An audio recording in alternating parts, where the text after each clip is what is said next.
The arrow had torn through her shoulder 3 days ago. An infection was already setting in when she collapsed against the fence post of Zachary Donnelly's sheep pasture. He found her at dawn, a young orc woman with skin the color of spring moss and small tusks that jutted from her lower lip. Her face contorted in pain as she tried to rise and run.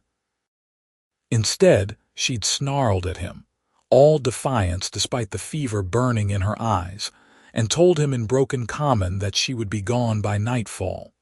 That was a week ago now, and she was still here. Zachary had carried her into his cottage that first morning, ignoring her weak protests and the claws she'd tried to rake across his arms. He'd seen enough injuries during his years as a border guardsman to know she would die without help. The arrow wound festered with ugly red streaks spreading from the puncture, and her breathing came shallow and quick. She'd fought him as he laid her on his bed, cursing him in Orcish, but her strength had fled with the blood loss. "Easy now," he'd said, his voice calm as he cut away the leather vest she wore. "I'm not going to hurt you." She'd laughed at that, a bitter sound that turned into a cough. Human promises, worth less than dirt. But she hadn't had the strength to stop him as he cleaned the wound, drawing out the arrowhead fragment still lodged deep in her shoulder. She'd bitten down on a leather strap he'd given her, muffling her screams, tears streaming down her cheeks as he worked. When it was done, she'd passed out and Zachary had stitched her up and prayed she'd live through the night. She had. Barely. Her name was Griska, he learned on the second day when the fever broke enough for her to speak coherently. She told him between labored breaths that she needed to leave, that staying here endangered them both, that her clan would come looking or worse. Human patrols would find her and kill them both for harboring a monster. "You're not a monster," Zachary had said simply, wringing out the cloth he'd been using to cool her fever. "And you're not going anywhere until you can stand without falling over. You do not understand," she'd hissed, turning her face away from him. "I am not supposed to be here. This land, your land, we are at war." "The border skirmishes ended 6 months ago," Zachary replied. "And even if they hadn't, I'm not turning a wounded person away from my door, war or no war." She'd looked at him then, her amber eyes searching his face for deception. "Why?" He'd shrugged. "Because it's the right thing to do." That night, he'd patched her wounds again, changing the bandages and applying fresh poultices made from the healing herbs his mother had taught him to gather. Griska had watched him work in silence, her jaw tight, pride warring with necessity. When he finished, she'd pulled the blanket up to her chin and turned away from him. "I will leave tomorrow," she'd said. But tomorrow came, and she'd barely managed to sit upright before dizziness overtook her. Zachary had eased her back down, ignoring her frustrated growl, and brought her broth and bread. She'd eaten reluctantly, glaring at him between bites. "I am not an invalid," she'd muttered. "No, but you are injured," he'd replied. "There's no shame in healing." The third night, when he came to change her bandages, she'd stopped protesting.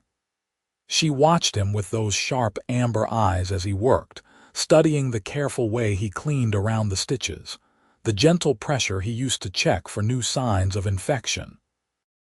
His hands were large but surprisingly deft, calloused from years of farm work but tender in their ministrations. "You were a soldier," she said. "It wasn't a question." Zachary nodded. "Border guard, 5 years. I left after the last treaty was signed." "Why?" "Tired of fighting," he said honestly. "Tired of seeing good people die over a stretch of land neither side really needed. Figured I'd rather raise sheep and grow wheat." Griska was quiet for a long moment.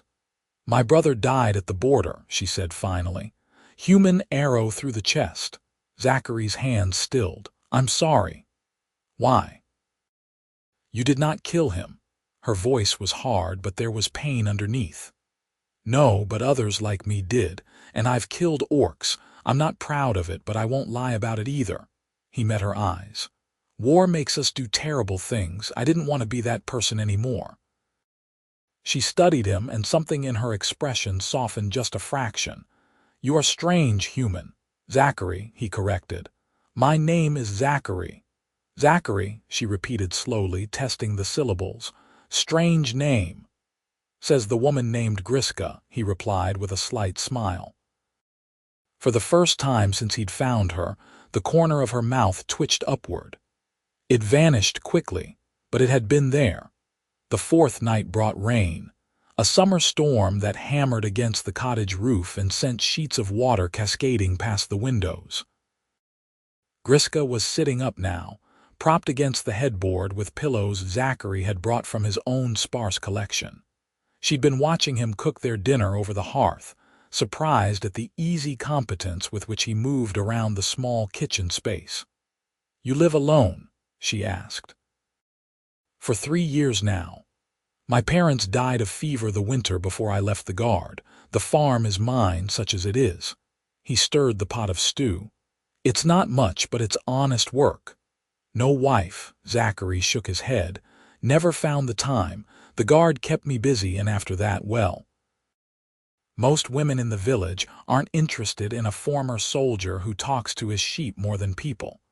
Griska snorted, which turned into a wince as the movement pulled at her shoulder. Sheep are better than most people. I couldn't agree more, Zachary said, ladling stew into 2 bowls. He brought one to her, along with a spoon and more bread. She took it with a muttered thanks. They ate in companionable silence, the rain a steady drumbeat overhead. When they finished, Zachary cleared the dishes and returned with his medical supplies. This had become their routine now, this nightly ritual of care. Griska unbuttoned the shirt he'd lent her, one of his old work shirts that hung loose on her frame despite her broad shoulders and athletic build. The wound looked better. The angry red had faded to pink, and the swelling had gone down considerably. Zachary cleaned it carefully, his fingers gentle against her green skin. It is healing well, Griska observed. You're strong and lucky. Another day out there and the infection would have killed you. He applied fresh ointment and she hissed softly at the sting. Sorry, it is nothing, she paused. Zachary. Yes. Why do you do this? Truly, you could have left me to die. No one would have known. No one would have blamed you. Zachary finished securing the new bandage before answering. My mother always said that how we treat those who can't defend themselves shows what kind of people we really are. She didn't care that orcs and humans were at war. She said pain was pain and suffering was suffering, and if we could ease it, we should.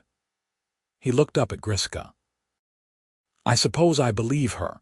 Griska's eyes were suspiciously bright. She blinked rapidly and looked away. Your mother was a wise woman. She was. Zachary smiled sadly. Stubborn as a mule, too, she'd have liked you. She would have thought me a monster. No, Zachary said firmly. She wouldn't have. Trust me on that. That night, Griska didn't say she was leaving tomorrow, and Zachary didn't miss the significance of that omission. The 5th night, Griska insisted on getting out of bed. Zachary hovered nearby as she swung her legs over the side and stood carefully, testing her weight. She swayed, and he was there instantly, his arm around her waist to steady her. I am fine, she said, but she didn't pull away from his support. Let's try a few steps, Zachary suggested. Just to the table and back. They moved slowly across the cottage floor, Griska leaning on him more than she probably wanted to admit. Her strength was returning, but the injury and the days of bed rest had taken their toll. By the time they reached the table, she was breathing hard. Pathetic, she muttered. I have fought in 3 raids and survived. Now I can barely walk across a room. You were nearly dead 5 days ago, Zachary reminded her. This is progress. They made the return journey, and Griska sank back onto the bed with relief. Zachary brought her water, which she drank gratefully. Tomorrow I will walk further, she declared. Tomorrow you'll walk as far as your body allows, Zachary corrected. Pushing too hard will just set back your recovery. She grumbled something in Orcish that he suspected was unflattering, but she didn't argue further.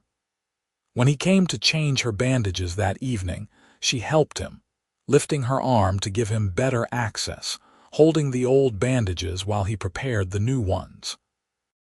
"You make this look easy," she said. "The healing. My clan, when someone is injured, we do what we can, but we do not have the knowledge you have. Many die from wounds that could have been prevented." "I could teach you," Zachary offered. "The basics, at least. Cleaning wounds, preventing infection, which herbs help with what?" Griska looked startled. "You would share this knowledge, why not? Healing shouldn't be a secret. The more people who know how to save lives, the better." He finished tying off the bandage. "Besides, you're a quick learner." "I can tell." She was quiet for a moment, her expression thoughtful. "If I return to my clan, they will want to know where I have been, what I have been doing."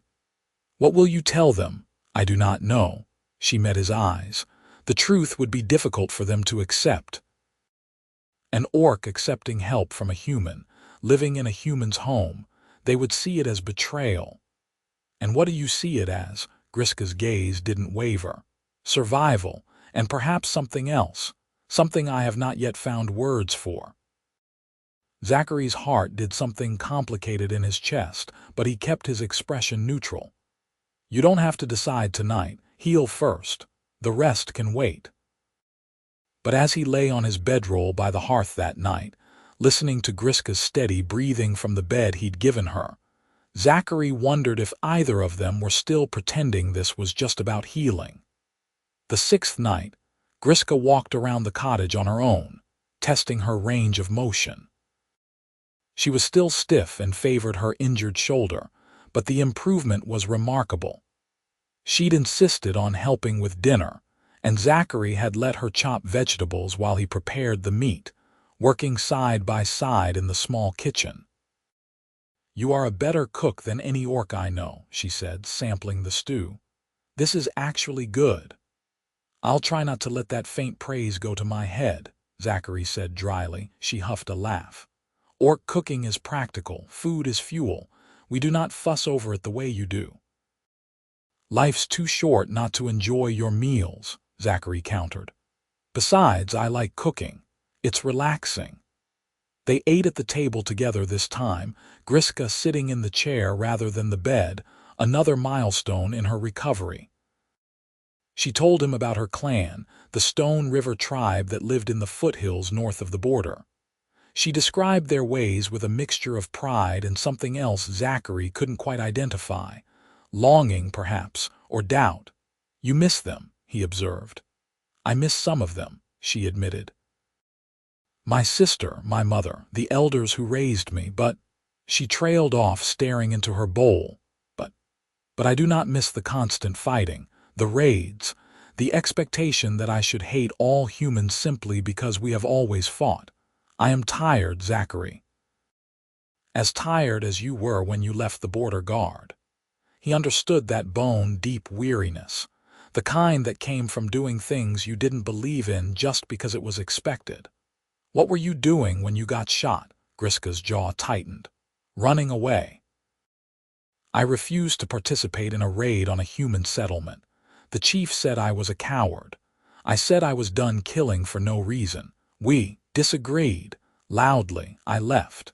One of the warriors, a male who had wanted me as a mate, decided to ensure I would not reach the border alive." She touched her shoulder. "He was always a poor shot." Anger flared in Zachary's chest. "Your own people did this to you. He acted alone, I think, or perhaps with a few others who agreed with him. It does not matter now." She met his eyes. "I cannot go back, even if I wanted to. I have broken faith with the clan." "Then stay," Zachary said before he could think better of it. Griska blinked. "What? Stay? Here, I have more than enough room, and honestly, the company would be nice. You said yourself you can't go back, and going forward alone, injured with no supplies." He shook his head. That's a death sentence. You would harbor an orc, knowing what your neighbors would say, what they might do.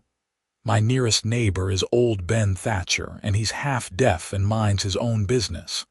The village is an hour's walk, and I only go there once a month for supplies. No one needs to know. I cannot hide forever. No, but you can hide until you're healed, until you're strong enough to decide what you really want to do. Zachary leaned forward. Griska, I'm not trying to trap you here, I'm just saying you have options. You don't have to decide everything tonight. She studied him for a long moment, and he couldn't read her expression. Finally, she said, I will think about it. That night, when Zachary tended to her wounds, his hands lingered perhaps a moment longer than necessary. And when Griska's fingers brushed his as she helped hold the bandages, neither of them pulled away immediately. The air between them felt charged, heavy with things unsaid. The wound is almost healed, Zachary said quietly. Another week, maybe less, and you won't need bandages at all. You have done well, healer, Griska said, and there was warmth in her voice that hadn't been there before. I'm not a healer, just a farmer who knows some field medicine. You saved my life.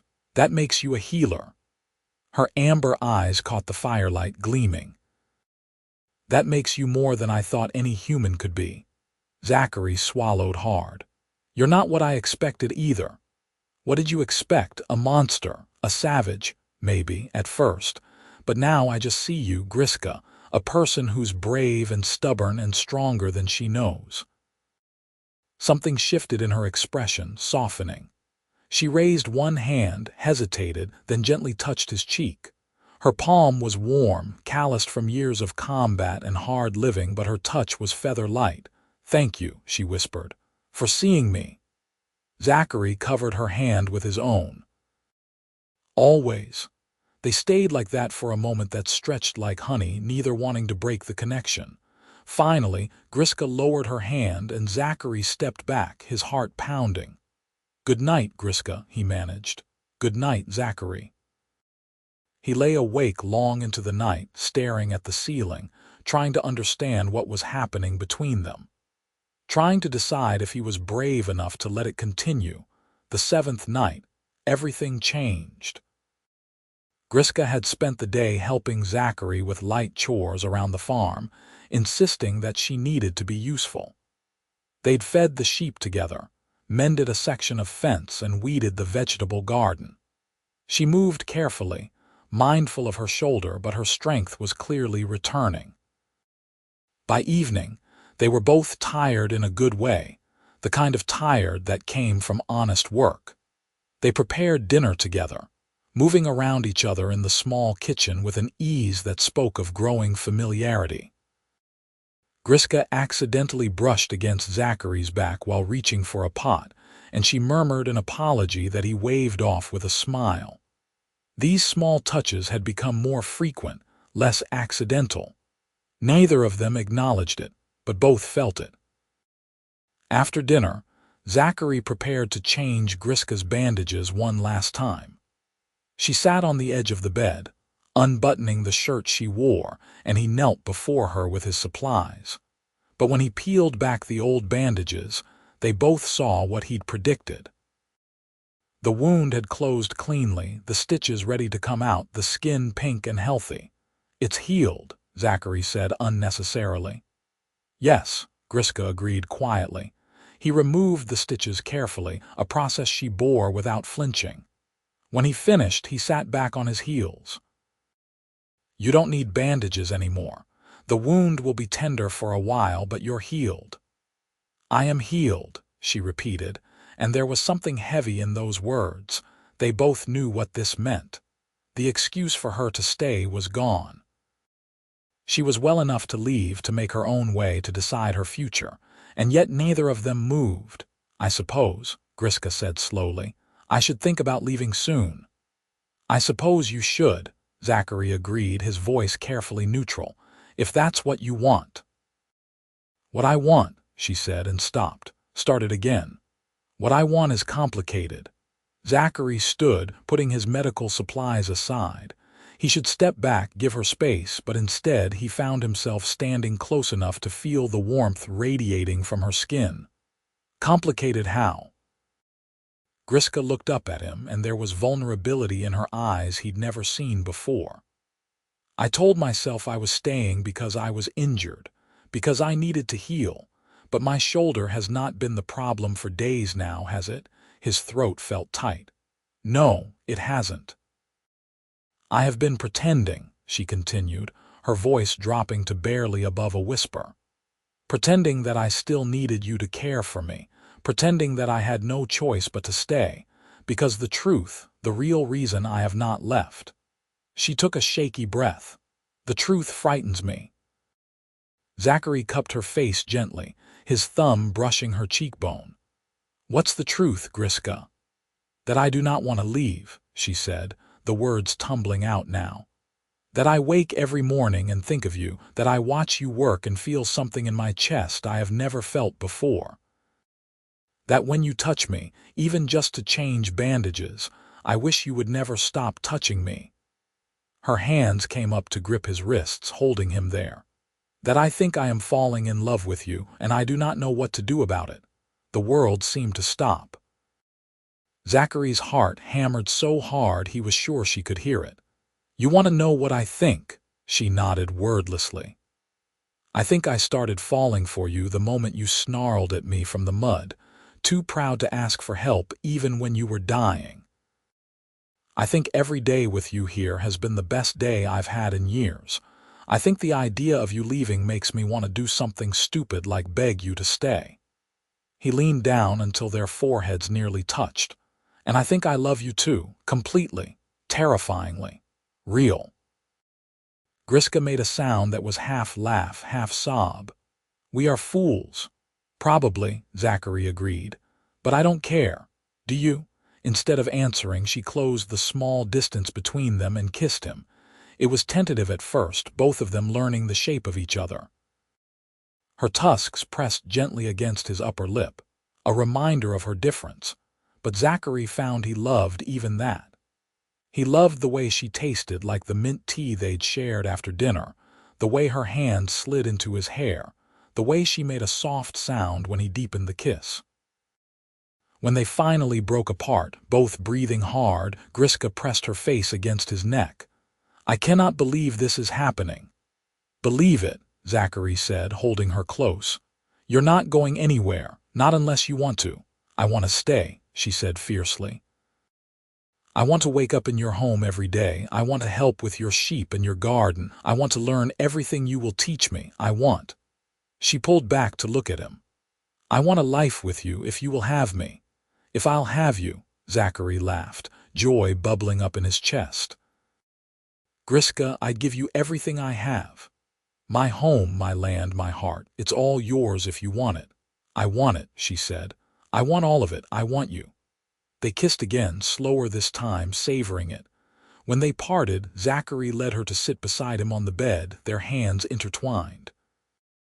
We'll face challenges, he said seriously. If people find out, there will be talk, maybe worse than talk. I know, Griska replied. My clan, if they learn I am with a human, they will consider me dead to them. Are you willing to risk that? She squeezed his hand. For this, for you? Yes. I am willing to risk everything. Because this, what we have, it feels more real than anything I have known. It feels like home. Zachary kissed her forehead. Then we'll make it work, together. Together, she echoed and smiled. A real smile, full and bright and beautiful. They talked late into the night, making plans, discussing possibilities, facing the fears and challenges ahead with clear eyes. But underneath it all was the certainty of what they felt for each other, a foundation they could build on. When they finally lay down to sleep, Griska stayed in the bed while Zachary took his usual spot by the hearth. But their hands remained clasped across the space between them, a bridge neither wanted to break. Zachary, Griska called softly. Yes, thank you, for patching my wounds. For saving me. For seeing me when no one else would. Thank you for staying, he replied. For giving us a chance. "I think," she said thoughtfully, "I stopped pretending I wanted to leave around the third night when you told me about your mother. When I realized you were not like other humans I had known. And I think," Zachary responded, "I knew I was in trouble the first time you almost smiled at me. I wanted to see you really smile. I wanted to know everything about you." "You will have time to learn," Griska said, warmth in her voice. "A lifetime if you want it." "I want it," Zachary said. "More than anything." They fell asleep like that, connected, committed, and for the first time in both their lives, truly home. The days that followed settled into a new rhythm. Griska moved through the cottage and farm with increasing confidence, learning Zachary's routines and adding her own touches. She had a natural way with the sheep that surprised him, a gentleness that contrasted with her warrior background. She'd sit in the pasture with the flock surrounding her, and Zachary would watch from the garden, his heart swelling with affection. They worked together, ate together, talked for hours about everything and nothing. Griska taught him words in Orcish, laughing at his pronunciation. He taught her to read common better, praising her quick progress. They shared stories of their childhoods, their losses, their hopes, and they touched, constantly. Small gestures that spoke of growing intimacy. Zachary's hand on her back as he passed. Griska's fingers brushing his arm to get his attention. Sitting close enough that their shoulders pressed together. Learning each other through sensation as much as conversation. 2 weeks after that 7th night, Zachary made a decision. He rode to the village for supplies as usual, but this time he had a specific destination in mind. The blacksmith, old Martin Dyer, looked up from his forge when Zachary entered.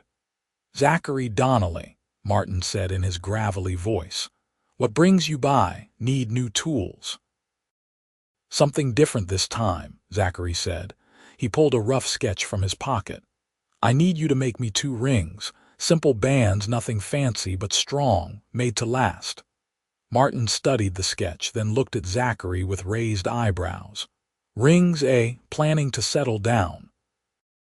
"Something like that," Zachary said carefully. "Well, good for you, boy. About time. That pretty Miller girl finally catch your eye." Zachary just smiled noncommittally. "Can you do it?" "Course I can. Give me 3 days. Silver, all right. Perfect." Zachary paid the deposit and left before Martin could ask more questions. When he returned to the farm, Griska was waiting by the fence, shading her eyes against the afternoon sun. She'd taken to wearing a wide-brimmed hat when outside to help disguise her green skin if anyone happened by, though so far no one had. She waved when she saw him, and Zachary felt his heart lift. "You were gone long," she said as he dismounted. "Got everything we needed," he replied, pulling her into a quick kiss. "Missed you. Liar. You were gone 3 hours." But she was smiling. 3 hours too long, he countered, earning an eye roll and another kiss. That evening, as they sat by the hearth after dinner, Griska suddenly said, "I want to tell you something." Zachary looked up from the sock he was mending. "What's that?" "In my clan, when 2 people decide to be together, they go before the elders and declare their bond. It is called a claiming ceremony. They speak oaths to each other, promising loyalty and partnership." She paused. "I know we cannot do that here.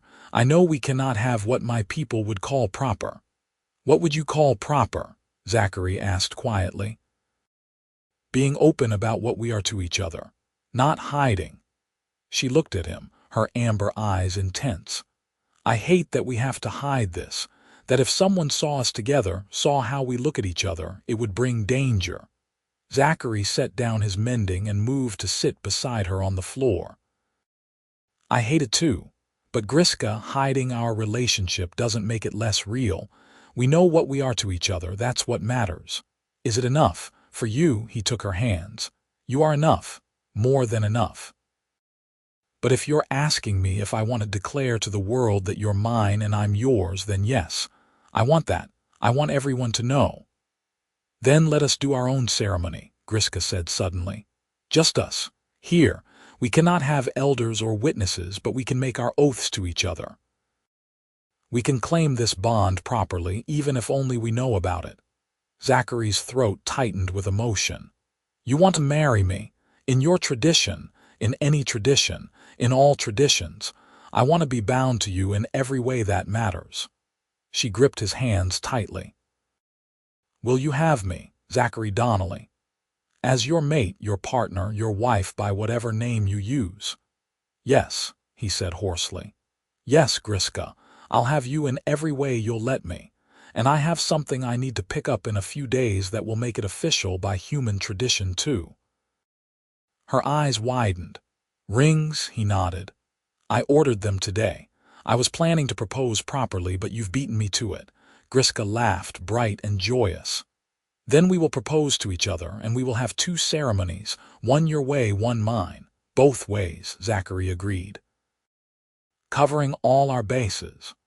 They spent the next 3 days planning their private ceremonies, giddy with the secrecy and significance of it. Griska told him what words were traditionally spoken in a claiming ceremony, teaching him the orcish phrases. Zachary shared what he knew of human wedding vows, simplified for their private setting. On the 4th day, he returned to the village and collected the rings from Martin, who winked and told him to bring his bride around sometime. Zachary just smiled and paid the remainder, tucking the rings carefully into his shirt pocket. That evening, as the sun set in brilliant oranges and golds, they stood in the garden behind the cottage. Griska had woven a crown of wildflowers for her hair, and Zachary had put on his best shirt. They faced each other, hands joined, hearts racing. By my tradition, Griska said, I speak first. She switched to Orcish, her voice strong and clear, and though Zachary didn't understand every word, he understood the meaning. She was claiming him, declaring her loyalty, promising her strength and her heart. When she finished, she translated for him, her cheeks flushed. I said that I choose you above all others, that your enemies are my enemies, your joys are my joys. That I will stand beside you in all things until the earth takes me back, and I said that you have my heart, all of it, forever. Zachary's eyes stung. He squeezed her hands. My turn, she nodded. He'd thought about what to say for days, but now that the moment was here, he spoke from pure instinct. Griska, I vow to love you, honor you, and stand by you for all the days of my life. I promise to be your shelter in storms, your comfort in sorrow, and your partner in joy. I choose you today and every day after as my wife, my love, my home. He paused. And I promise that if you're ever hurt again, I'll patch your wounds, every night, for as long as you need. Griska's eyes filled with tears. You sentimental fool, she whispered. You're fool, he corrected. He pulled out the rings then, simple silver bands that gleamed in the fading light. He slipped one onto her finger and she slipped the other onto his. They fit perfectly. By human custom and orc tradition, Zachary said, I claim you as mine. And I claim you as mine, Griska replied. They kissed as husband and wife, married by their own declaration, bound by their own choice. When they parted, both were crying, both were laughing, both were wholly, completely happy. We did it, Griska said, wonder in her voice. We did it, Zachary agreed. You're stuck with me now, good. I was not planning to leave anyway. They held each other as stars began to appear overhead, 2 people from different worlds who had found in each other something neither had known they needed. Something worth fighting for, worth changing for, worth everything. The months that followed were the happiest of both their lives. They fell into a domestic rhythm that felt as natural as breathing. Griska's strength returned fully, and she threw herself into farm work with the same intensity she'd once brought to combat. She was a tireless worker, up before dawn to tend the sheep, managing repairs that Zachary had been putting off, even learning to cook dishes from her childhood that she recreated from memory. Zachary watched her bloom. The hard edge she'd carried when he first found her softened without disappearing entirely. She smiled often now, real smiles that lit up her face. She sang while she worked, orcish songs with haunting melodies that made Zachary pause whatever he was doing just to listen. They were careful when Zachary had to go to the village. Griska stayed out of sight, and he was always careful not to mention her. But on the farm, they were free to be themselves. They walked hand in hand through the sheep pasture. They cooked together, cleaned together, worked together. They talked late into the night and woke in each other's arms each morning. One evening in late autumn, Griska found Zachary in the barn, replacing worn boards in one of the sheep pens. She watched him work for a moment, admiring the way his muscles moved under his shirt, the concentration on his face. "I have been thinking," she said. Zachary looked up, wiping sweat from his brow. "About what?" "About the future, our future." She came to stand beside him. "We cannot hide forever. Eventually someone will see me, someone will ask questions." He set down his hammer. "I know, I've been thinking about that too." "What do we do when that happens?" Zachary was quiet for a moment. "We face it together, we tell the truth. That you're my wife, that we're building a life together, and that anyone who has a problem with it can take it up with me." "They will hate us," Griska said softly. "Both our peoples will hate us for this." "Some will," Zachary agreed, "but not all. There are good people out there, Griska. People who see beyond race and old grudges. People like my mother was. We find those people and we build community with them. Slowly, carefully. And we prove that it's possible for humans and orcs to live together in peace." Griska leaned her head on his shoulder. "You make it sound simple." "It won't be simple. It'll probably be the hardest thing we ever do." He kissed the top of her head. "But we've already done the impossible, haven't we? We fell in love across a war line. We built a home together. We made vows when everyone would have said we were crazy. What's a little more impossible on top of that?" She laughed. "You always know what to say. Not always, but for you, I try." They stood there in the gathering dusk, holding each other, facing the uncertain future with the certainty of their love. Whatever came, they would meet it together. The first test came sooner than expected. A week later, Zachary was mending the front fence when he heard a horse approaching. He looked up to see Ben Thatcher, his elderly neighbor, riding up the path. Ben rarely ventured this far from his own property, and Zachary's heart sank. Griska was in the cottage, visible through the window if Ben looked too closely. "Ben," Zachary called out, walking to meet him before he could reach the house. "What brings you out this way?" Ben dismounted with the stiffness of age.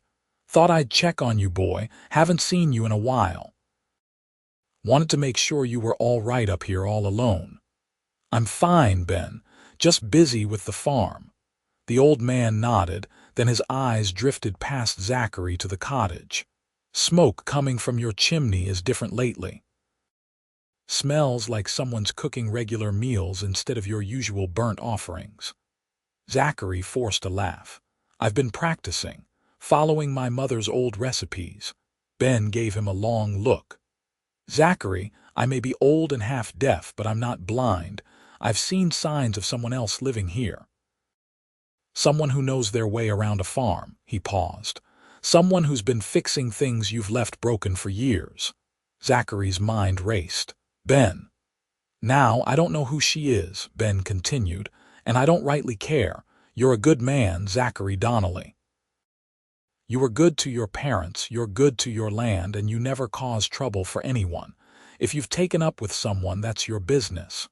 Relief and anxiety warred in Zachary's chest. "It's complicated, Ben. Life usually is." Ben started to mount his horse again, then paused. "But here's what I'll say. Whoever she is, she's making you happy. I can see it. You smile more. You're taking better care of your place. That's good enough for me." He settled into his saddle. Your secret's safe, boy. I won't be mentioning anything to anyone in the village.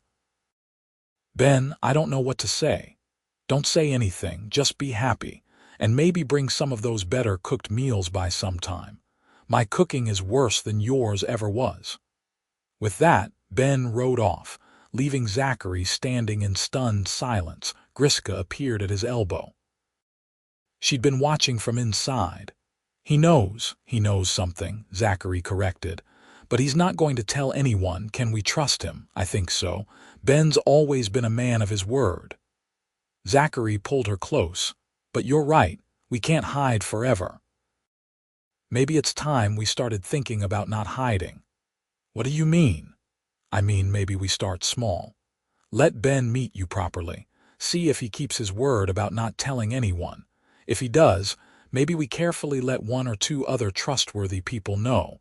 Build a small circle of allies. Zachary looked down at her. I'm tired of hiding you, Griska. You're my wife. I want people to know it.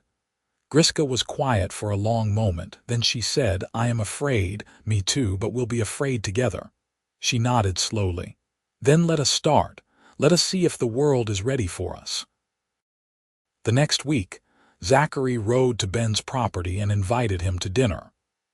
Ben accepted with a knowing smile, and 2 days later he arrived at the cottage as the sun was setting. Zachary met him at the door, took a deep breath and said, Ben, there's someone I'd like you to meet. He led Ben inside where Griska stood by the hearth. She'd removed her hat, her green skin and tusks clearly visible in the firelight. She held herself proudly, shoulders back, chin up, ready for whatever came. Ben stopped in his tracks. His eyes widened, and for a moment no one spoke. Then the old man let out a low whistle. Well, he said, that is complicated. Her name is Griska, Zachary said, moving to stand beside her. She's my wife. We married 3 months ago. Ben looked from Griska to Zachary and back again.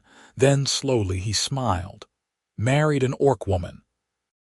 Your mother would have been proud, boy. Zachary blinked. What? Your mother, God rest her, she always said the wars were foolish. Said orcs were just people trying to live same as us. She'd have loved the courage it took to do this. Ben stepped forward and extended his hand to Griska.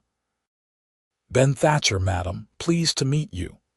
Griska stared at the offered hand, then took it carefully. You do not fear me. Fear you? Why? You're half my size and you're clearly making my neighbor happy. What's to fear? Ben shook her hand firmly. Besides, if Zachary trusts you enough to marry you, that's good enough for me. The tension drained from the room.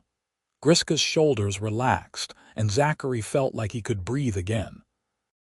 They sat down to dinner, and by the end of the evening, Ben and Griska were swapping stories about farm life, finding common ground in their shared experiences with stubborn livestock and unpredictable weather. As Ben was leaving, he pulled Zachary aside. You've got something special there, son. Don't let anyone tell you different, and if trouble comes, you send word. I may be old, but I can still swing a hammer if needed. Thank you, Ben, Zachary said, his voice thick with emotion. You have no idea what this means to us. I've got some idea, Ben replied. Now you two take care of each other and have me over again. Your wife makes better stew than anyone in 3 counties. After Ben left, Griska collapsed into Zachary's arms, shaking. I cannot believe that happened. One person, Zachary said. One person knows and accepts us. That's a start. That is more than a start. That is hope.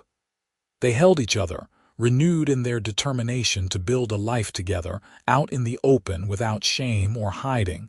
It would take time and there would be setbacks, but tonight had proven it was possible. That was enough. The winter came, blanketing the farm in snow. Zachary and Griska worked together to keep the animals fed and warm, to stockpile firewood, to prepare for the cold months ahead.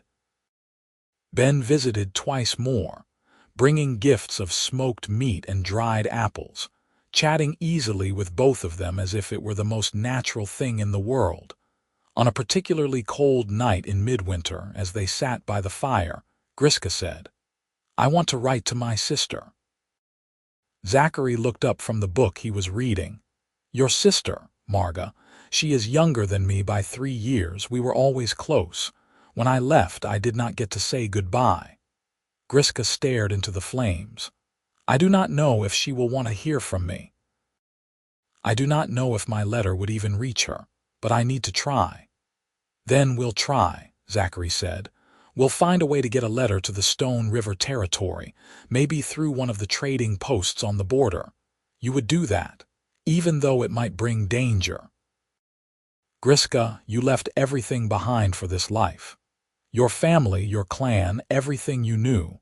If there's a chance to reconnect with your sister, we take it. Family is important." Griska's eyes glistened. "What did I do to deserve you?" "You got shot and fell in my sheep pasture," Zachary said lightly. "Best day of my life." She laughed and threw a pillow at him, but then she pulled him close and kissed him deeply. "I love you, Zachary Donnelly, more than I have words to express." "I love you too," he murmured against her lips. "All of you. Forever." They spent the evening composing the letter together, Griska writing in Orcish while Zachary helped her choose her words.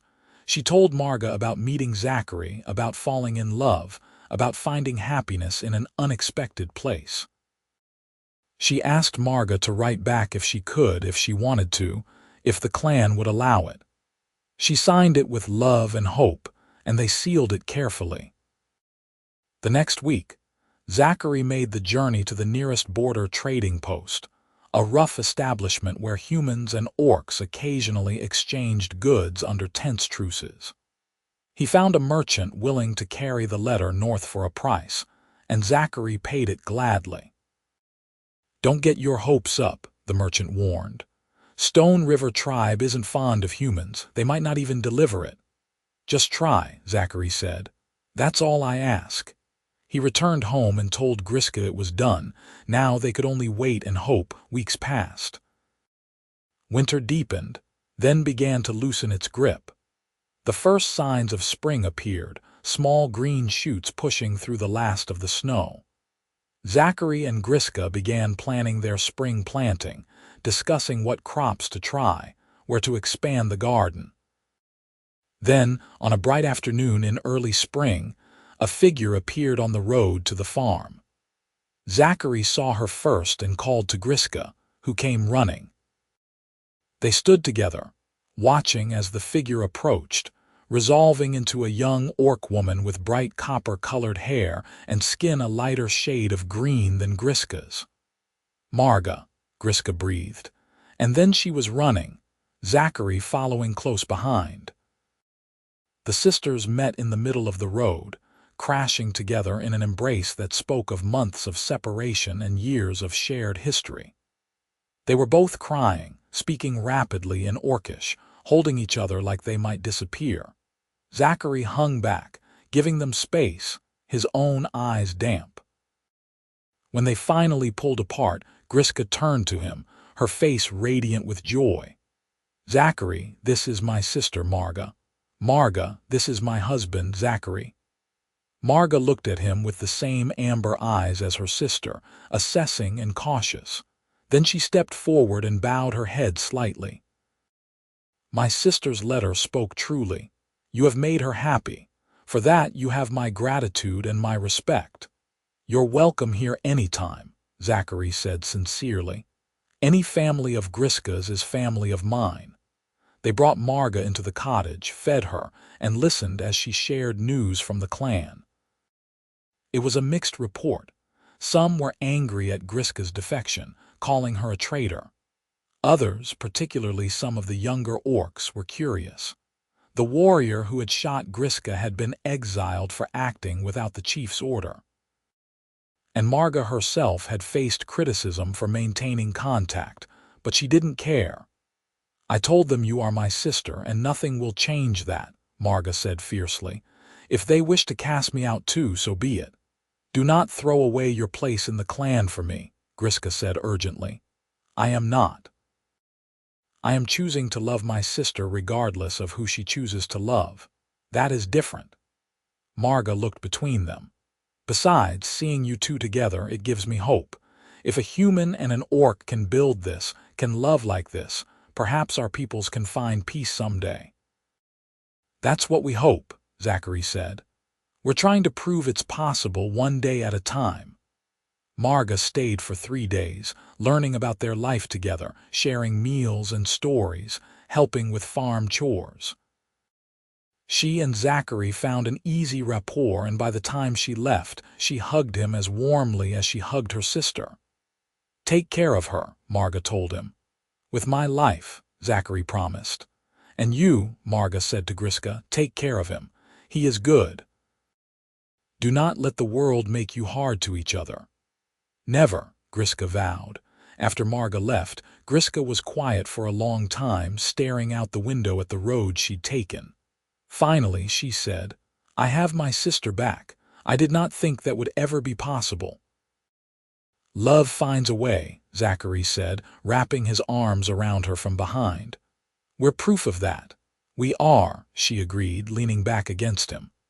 "We are proof that different worlds can meet, that hate can be overcome, that love is stronger than fear." "Quite the legacy we're building," Zachary teased gently. "We have earned it," Griska said seriously. "Every difficult moment, every fear we faced, every risk we took. We have earned this happiness, and I will not let anyone take it from us." "Neither will I," Zachary promised. Spring turned to summer, and their farm flourished. The crops grew tall and healthy. The sheep produced thick wool. Griska's skills combined with Zachary's knowledge created something greater than either could have managed alone. They worked from dawn to dusk, exhausted and satisfied in equal measure. Ben continued to visit regularly, and through him, word began to spread carefully among a select few in the village that Zachary had married. He didn't specify who, and most assumed it was someone from another town. But Ben carefully vetted people's reactions, gauging who might be trusted with the full truth. One day, he brought his grandson, a young man named Peter who had recently returned from the capital. Peter was open-minded and curious, and when Ben finally revealed that Zachary's wife was an orc, Peter's response was enthusiastic interest rather than horror. "I met orcs in the capital," Peter said. "Traders, craftspeople, even a scholar. They're just people, you know. The war's been over for nearly 2 years now. It's time we all moved on." This became a turning point. Through Peter, they met others of his generation who had less investment in the old conflicts. Slowly, carefully, Zachary and Griska began to emerge from hiding. They attended a harvest festival in a neighboring village where no one knew them, posing as travelers. They received curious looks but no hostility, and Griska's knowledge of crops impressed several farmers who didn't care about her green skin. Once they realized, she knew what she was talking about. It wasn't perfect. There were still people who stared with fear or disgust. There were still places they couldn't go, things they couldn't do openly. But it was progress. It was a start. One evening, as autumn returned and they celebrated their first anniversary of finding each other, Zachary and Griska stood in their garden, watching the sun set over land they'd worked together to cultivate and improve. "You regret it?" Zachary asked. "Leaving your clan, choosing this life?" Griska turned to him, her face serious. "I regret nothing. This life with you is everything I never knew I wanted. Yes, there are challenges. Yes, there are moments of fear and difficulty. But Zachary, every morning I wake beside you, I know I made the right choice. Even when I burn breakfast." She laughed. "Even then, though perhaps we should let me handle breakfast from now on." "Deal," he said, pulling her close. "Have I told you today that I love you? Only twice. You are falling behind. Then let me catch up.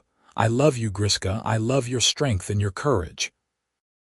I love the way you sing while you work and the way you argue with the sheep when they won't cooperate. I love how you've made this house a home. I love everything about you, and I'm grateful every single day that you collapsed in my pasture." "Such romance," she said dryly, but her eyes were soft. "I love you too. I love your gentle hands that saved my life. I love your stubborn idealism that believes we can change the world. I love the way you see me, not as an orc or as different, but simply as Griska, the woman you love. I love how you make me laugh and how you hold me when I cry. I love this life we have built." They kissed as the sun painted the sky in shades of amber and gold, two souls who had found each other against all odds and built something beautiful from that chance meeting. Over the next year, their circle of acceptance grew. Marga visited 3 more times, and on her 3rd visit, she brought news that shook them both. The Stone River clan had split. The younger generation, inspired by stories of Griska's peaceful life with Zachary, had challenged the older warriors' insistence on maintaining hostility toward humans. The result was a fracture in the clan, with nearly half breaking away to form a new settlement focused on trade and cooperation rather than raiding. "You did this," Marga told Griska. "Your choice, your courage, it inspired others to question the old ways." "I just wanted to be happy," Griska protested. "And in finding your happiness, you showed others that another way was possible. That is the power of living your truth, sister." The split clan, calling themselves the Green Valley Tribe, sent emissaries to nearby human settlements proposing trade agreements. Some humans refused, clinging to old prejudices. But others, particularly younger people and progressive thinkers like Ben and Peter, welcomed the opportunity for peace. Zachary and Griska found themselves in an unexpected position, bridge builders between two worlds. Their farm became a meeting place where humans and orcs could interact in a neutral, friendly environment. They hosted dinners where both species shared meals and stories. They facilitated trade agreements and cultural exchanges. It was exhausting work, added on top of running their farm, but it was also deeply fulfilling. They were proving every day that their love wasn't an anomaly but a blueprint for how their peoples could coexist. 2 years after Griska had collapsed in Zachary's pasture, they stood before a gathered crowd of both humans and orcs, renewing their vows publicly. This time, they had witnesses. This time, their union was recognized by both their communities. Marga stood as Griska's witness. Ben stood as Zachary's.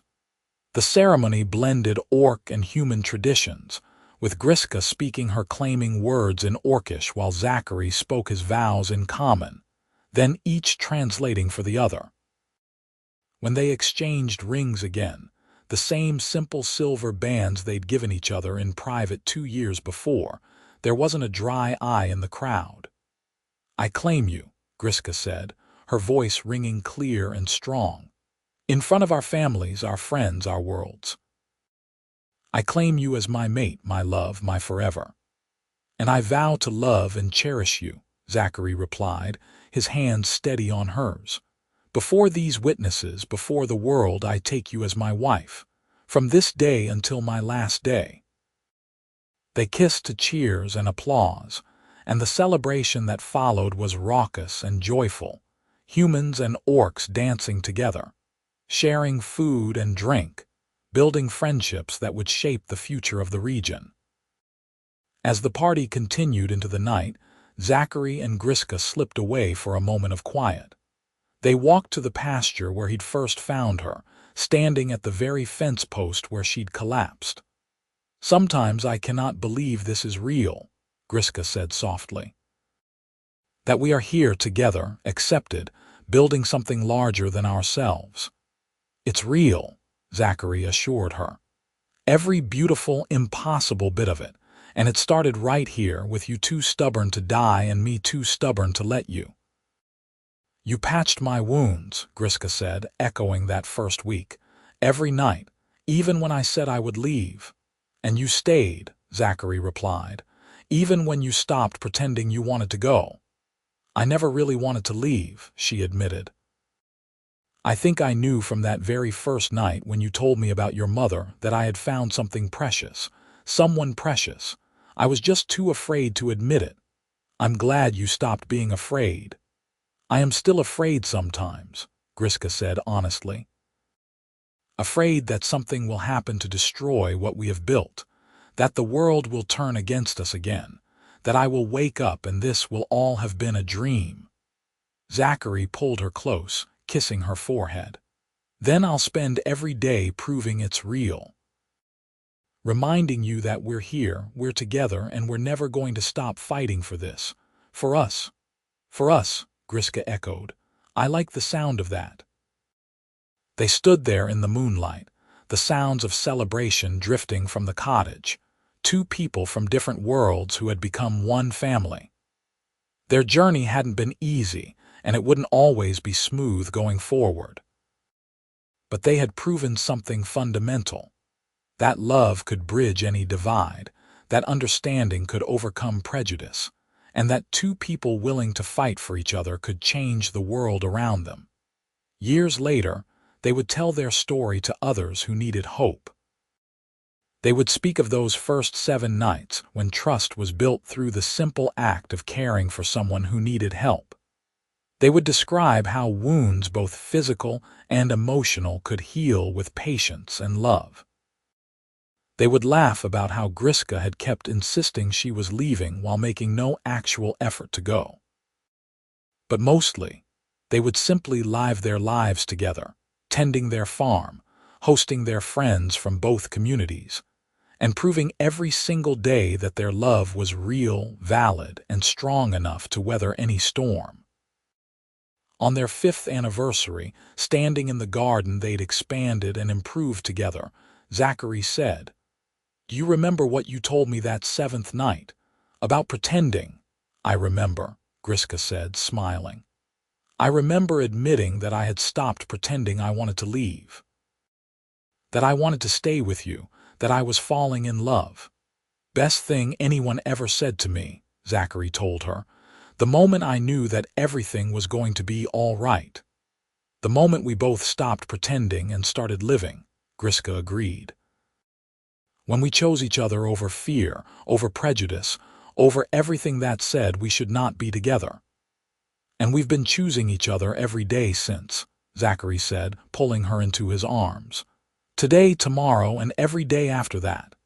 "Every day," Griska promised, kissing him deeply. "For the rest of our lives." The sun set over their farm, painting the sky in brilliant colors, and somewhere in the distance, a sheep bleated. Zachary and Griska laughed, the sound mingling and rising into the evening air, a testament to joy found in the most unlikely of circumstances and love built on the foundation of simple human kindness and orc courage.